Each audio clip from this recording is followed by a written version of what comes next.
Pocharam municipality పరిధి అన్నోజిగూడలో 2 mobile షాపులలో చోరీ జరిగింది. ఎస్ఎల్ఎన్ మొబైల్ షాప్ లో మరొకటి ఎంఐ మొబైల్ షాప్ లో చోరీ చోటు చేసుకుంది.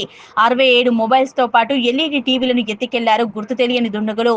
మొదట ఎస్ఎల్ఎన్ షాప్ లో చోరీకి ప్రయత్నం చేసిన దొంగలు ఆ షాప్ షట్టర్ తెరుచుకోకపోవడంతో పక్కనే ఉన్న ఎంఐ షాప్ లో చోరీ చేసి పారిపోయారు.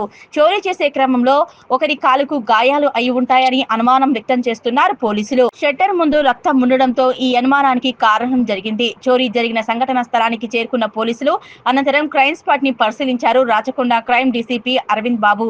చోరీ అయిన సొత్తు విలువ సుమారు 15 లక్షల వరకు ఉంటుందని సమాచారం.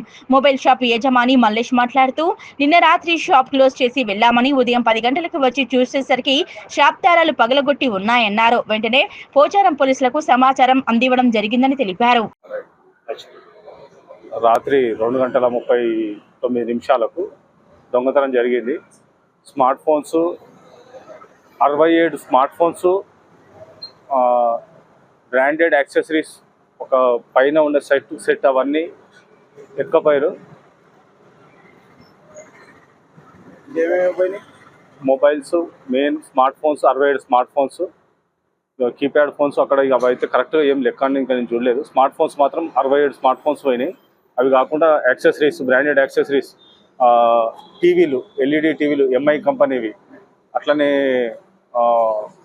అవి home theatres branded home theatres ఉండే అవి కూడా ఎత్తుకపోయారు. సుమారుగా 15 నుంచి 25 లక్షల వరకు వర్తబుల్ దాని మొత్తం అమౌంట్ వాల్యూ. అది దాన్ని మీరు ఎప్పుడు చూసారు? పొద్దున 7:30-8 గంటల నుంచి కాల్స్ వచ్చినాయి. ఇట్లా ఓనర్ వాళ్ళు ఫోన్ చేసి ఇట్లా షట్టర్ లేకుందంట అని ఏమైందని చెప్పేసి ఒకసారి వెళ్ళండి. మా రాజేష్ 9 గంటల వరకు ఇక్కడికి వచ్చి మేము చూసేసరికి అప్పటికే ఫోటో నాకు వాట్సాప్లో పంపించి నేను చూడగానే మేము వచ్చేసినాము. వచ్చేవరకు ఆల్రెడీ లోపల పోలీసు వాళ్ళకి ఫోన్ చేసినాం. కంప్లైంట్ ఇవ్వగానే వాళ్ళు వచ్చారు.